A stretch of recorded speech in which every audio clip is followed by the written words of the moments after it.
I hear the Lord say there's somebody in this house that's been used by ministry. There's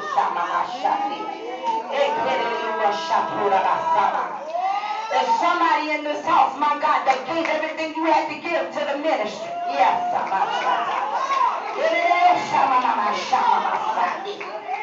I hear the Lord say, keep watching, for my judgment shall visit, and you shall know that you've been offended. Y'all in here. Speak in this place, Holy Ghost.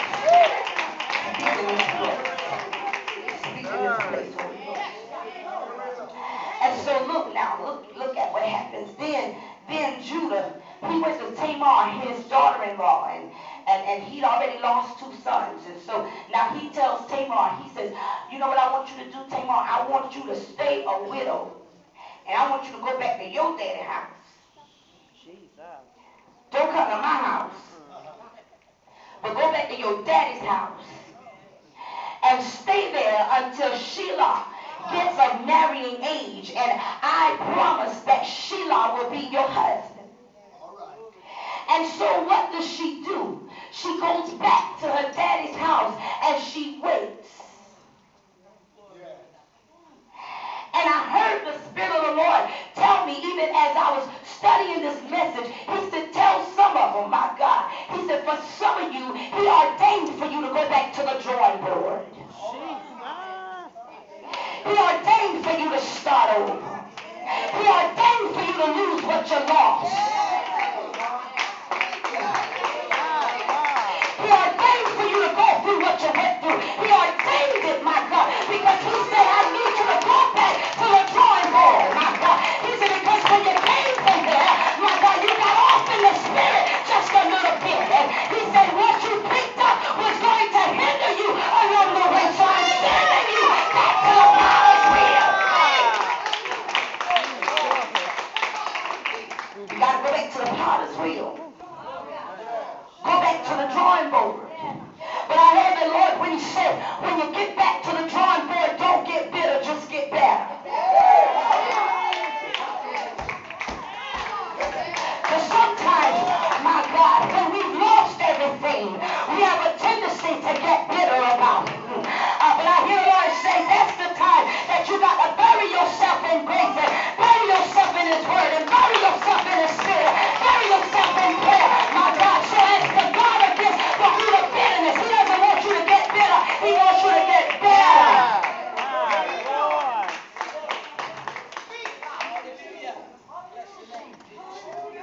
Go back.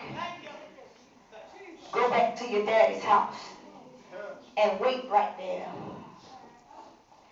And I also hear the Lord say, for some of you others,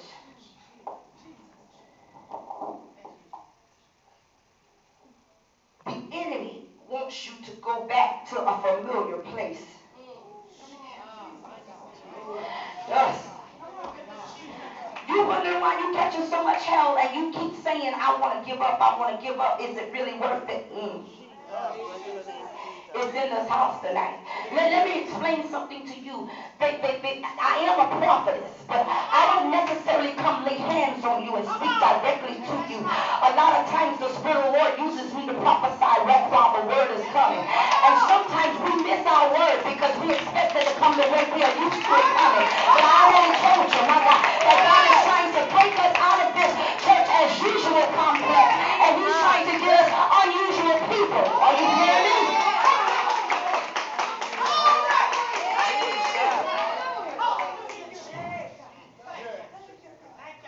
Some of you have been catching so much hell.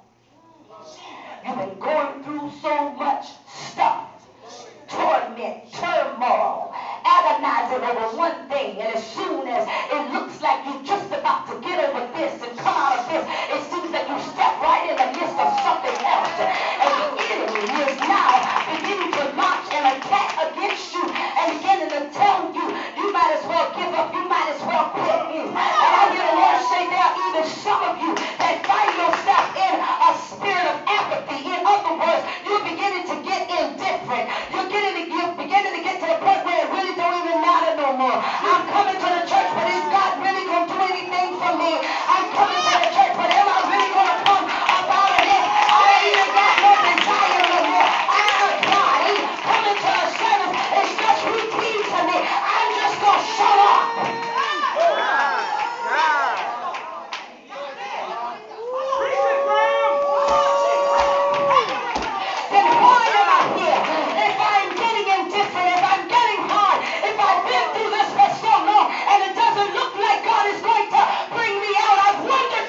time again, where are you in this, oh God? Then why am I here? You're here because greater is he that lives in you than he that is in the world.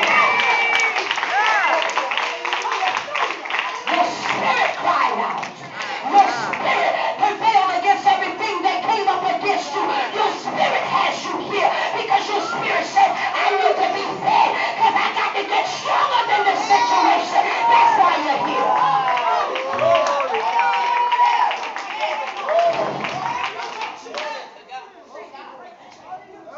Go back. Go back where you come from. Go back there and mourn.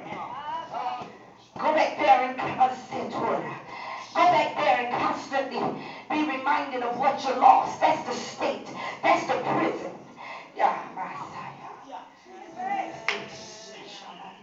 that's the strategy that the enemy has launched against some of your lives tonight.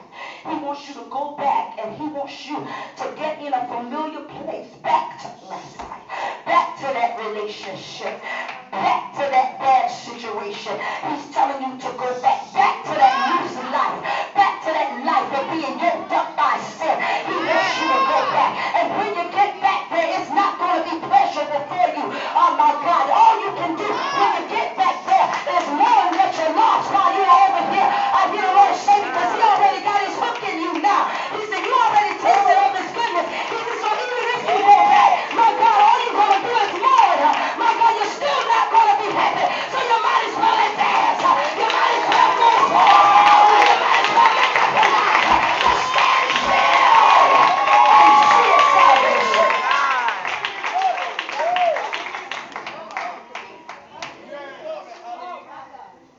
And so she went back. She went back to her daddy's house. But she went back waiting on what she was promised. I hear the Lord say, don't you give up what he's promised you. I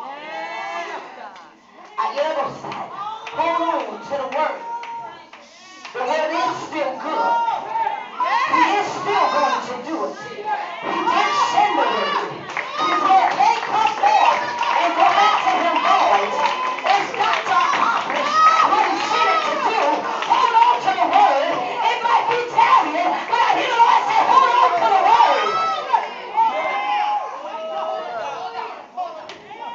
Bible. She was sitting there and she was waiting.